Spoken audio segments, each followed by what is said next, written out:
Buenas tardes, amigos pescadores y audiencia en general, a este nuevo capítulo del ciclo de la vida de las truchas.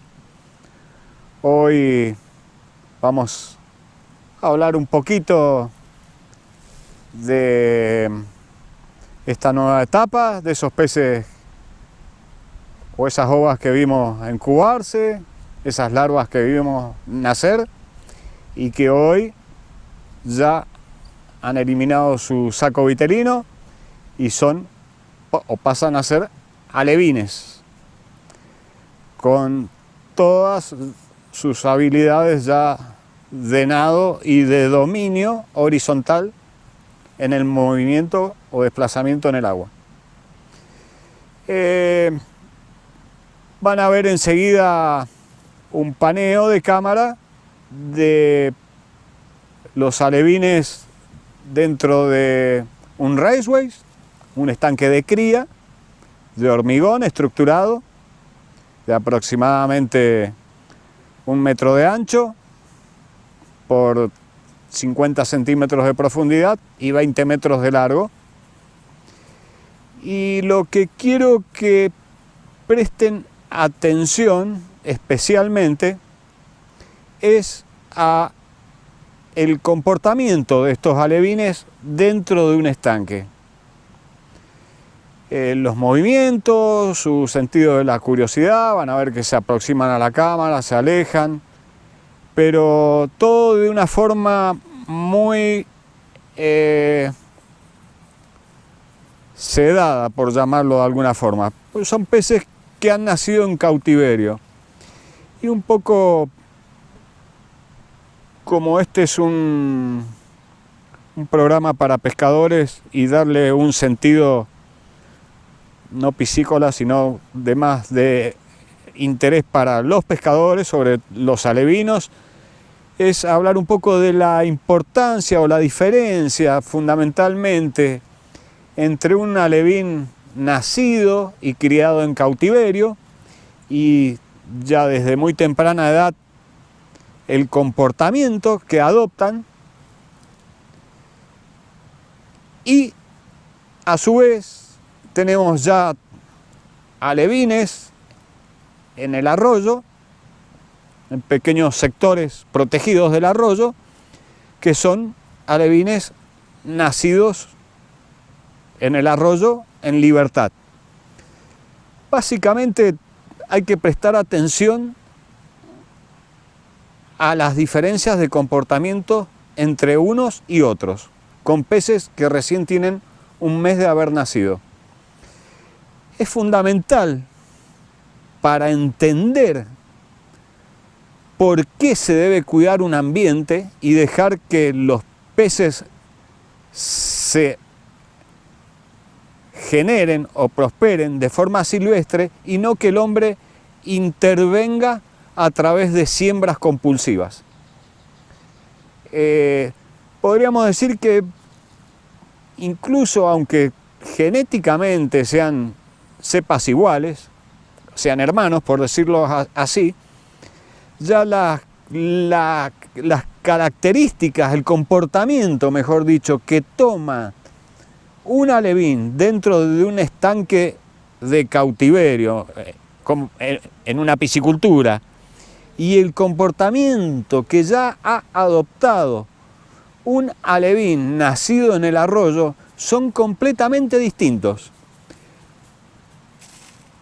Podríamos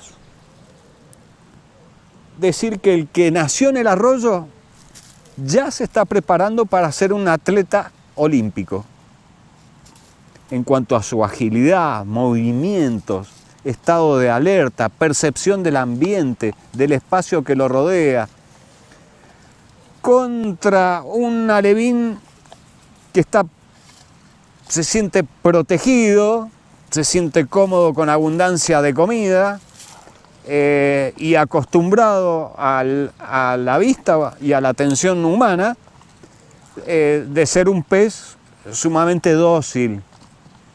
El proceso de selección natural seguramente de los alevines en el arroyo eliminará el 95%. Pero ese 5% que queda, tengan la seguridad que es el suficiente y el equilibrado y el que mejor aptitud ha adquirido para poder sobrevivir y llegar a su etapa de madurez sexual y continuar o perpetuar la especie de la mejor condición. Y el otro habrá pasado a ser parte de la cadena alimenticia de un ecosistema. Desde sus propios padres o su propia especie, ser comida de su propia especie, hasta aves que están al acecho, principalmente. Estos peces tienen obligadamente que desarrollar las habilidades para poder sobrevivir, y la naturaleza, a través de tantos miles de años de evolución de este pez, los ha preparado para rápidamente entrar en esa etapa de aprendizaje. Cuando interviene el hombre en la manipulación, esto no sucede de la misma forma y probablemente esos peces implantados terminen desapareciendo todos. No van a saber advertir los peligros de un ecosistema abierto, ¿no? Sin custodia. Ya lo van a entender a través de la imagen y de la simple observación del comportamiento de los distintos alevines. Los que están en el hatchery o en cautiverio, en estos raceways aquí atrás, a los que corresponden las tomas que vieron, y los que están en terreno natural, en aguas, en recodos del arroyo. Básicamente es eso, es un poco mi punto de vista y mi opinión, y para que ustedes tengan un mejor concepto de por qué, vuelvo a insistir, la trucha es un pez de pesca y de evolución para comer pescado. Tenemos muchas otras especies, incluso la misma trucha, pero comprada de un criadero, y no tomarlas del medio ambiente. Porque si no, seguimos en un proceso irreversible en donde cada vez los tamaños, la calidad y la cantidad van en franca disminución. Básicamente, cuando ocurre una extinción de una especie, nunca nos damos cuenta o lo advertimos cuando ya desapareció y es demasiado tarde. Por eso el sentido de estas palabras, ¿no? De lo bueno que es poder prever o adelantarse a las consecuencias, ¿no? de la destrucción o de la ruptura del equilibrio o la extinción de una especie, ¿no? Poder preverlo y seguirlas preservando para nuestras futuras generaciones. O sea, no se trata de que soy una buena persona porque devuelvo peces. Va un poco más allá.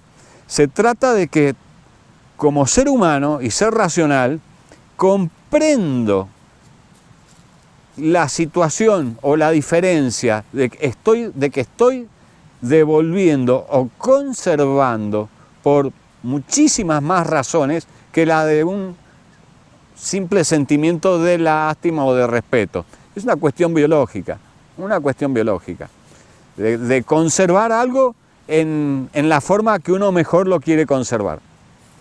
Si un ambiente está superpoblado de una especie, es plaga y necesita lamentablemente la intervención del hombre para reducirlo de alguna forma y que se produzca un equilibrio ambiental nuevamente, yo pienso que no hay por qué no hacerlo. Consumimos carnes de todo tipo, de criaderos y bueno, no son especies que estén en peligro de extinción ni nada. Se trata de, en el caso de las truchas, no es un pez que en el ambiente está hecho para pescarlo y comercializarlo, por decirlo de alguna forma, o consumirlo. Es un pez que está hecho para una actividad de entretención deportiva que genera infinidad de recursos de diversas formas, desde el que ata una mosca o un señuelo, el que vende insumos, el que presta sus servicios de una guiada, el que alquila una cabaña, un departamento, el que vende un plato de comida. Es una actividad que se debe cuidar para poderla explotar con valor agregado y tener gente que esté dispuesta a hacer el gasto para poder mantener ese recurso.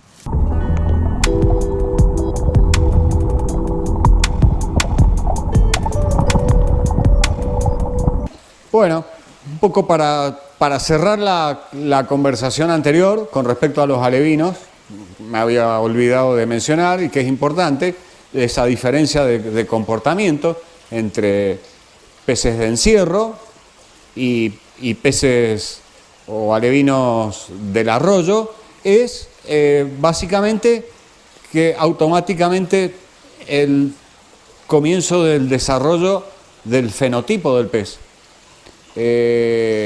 No sé si lo habíamos charlado ya antes, pero bueno, un gen tiene dos partes, o hay dos tipos de genes distintos. Uno es el hereditario, que es el genotipo, que lo traemos por herencia de nuestros ancestros, y otro es el fenotipo, que es el del ambiente, que a su vez, a la larga, con el transcurso de las generaciones o de los cientos o miles de años, son los que en realidad forman al genotipo, y que después van a determinar que, por más que nazcamos en una zona gélida polar, nuestra piel sea negra, porque arrastramos un gen, un genotipo de pigmentación negra por haber estado en climas muy soleados, por decir, ejemplificar regiones del África o algo. Tomamos esa información del ambiente, que se define como un fenotipo.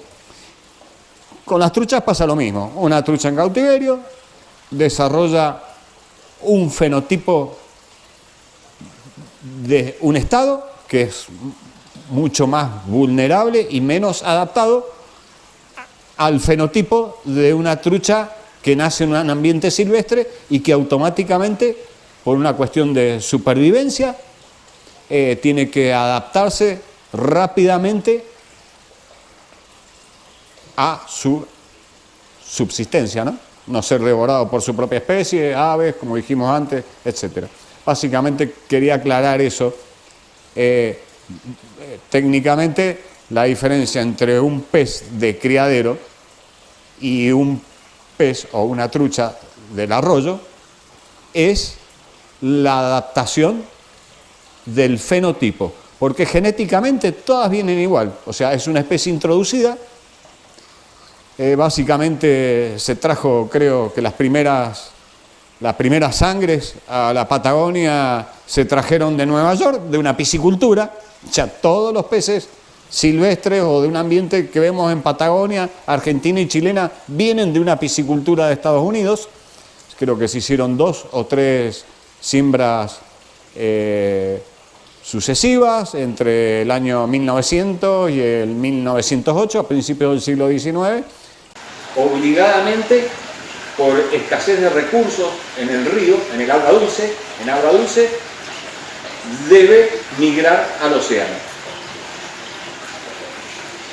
A partir del 6º mes, en condiciones naturales, en ambientes en donde los salmónidos tienen opción de llegar al océano, ríos cortos que no sufren procesos físicos, químicos de transformación, en donde, o sea, barreras naturales que le impidan al pez salir, todos los salmónidos migran al océano, hasta las arcoíris, las marrones.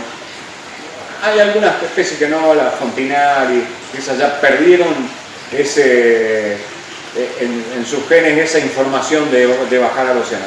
Pero muchas otras especies sí lo siguen haciendo. Porque este pez es un pez que viene del océano al agua dulce nada más que a desovar. No es su condición natural que haga todo su ciclo de vida en agua dulce, porque las aguas en donde está son muy escasas en recursos. En recursos estamos hablando de su alimentación, de su nutrición. Los salmónidos eligieron el agua dulce nada más que para proteger su desove, pero la comida, el desarrollo, está en el océano. Y todo su ciclo de vida es en el océano. Y el momento en que ya está preparado para hacer, yo siempre lo digo, esa gran aventura, ¿no?, que es de recorrer el río o todo lo que le sea necesario para llegar al estuario, aclimatarse a la salinidad del agua y empezar su desarrollo definitivo en el océano, es una gran aventura que es parte de lo que muchos sentimos en la admiración por este pez y yo como piscicultor de decidir hacerlo, que difiere de otras especies, ¿no? Todo su desempeño en la vida, ¿no? Una vida llena de obstáculos contracorriente, llena de enemigos, llena de aventuras, porque imagínense entrar en la inmensidad de un océano, se han detectado cardúmenes de salmónido hasta debajo de las capas polares, buscando krill, buscando comida, alimentándose bien. Entonces, bueno, ya después de que es un juvenil y migra, hace su última migración hacia el océano, ya no lo volvemos a ver hasta su madurez sexual nuevamente, que en el océano generalmente es más larga, mínimo 4 años en volver, con madurez sexual, y en 4 años vuelven peces, poner un promedio, depende de la especie y todo, pero promedio 8 kilos. Entonces, ese reproductor es irreemplazable y es imposible de mantenerlo, sostenerlo en agua dulce y lograr eso, ¿no? Por eso se pierde también la calidad de los salmónidos que hacen todo su ciclo completo en agua dulce. No tienen los nutrientes, ni la alimentación, ni nada que tiene el océano. En el caso de la trucha arcoíris, sabemos, la cepa es la de Stilhead, que llamamos acá nosotros, que sabe subir el río Santa Cruz, el río Chubut. Y la del mar. Es la del mar. Y en Chile hay varios ríos que las arcoíris también hacen su ciclo en el océano y suben algunos ríos para únicamente hacer el desove.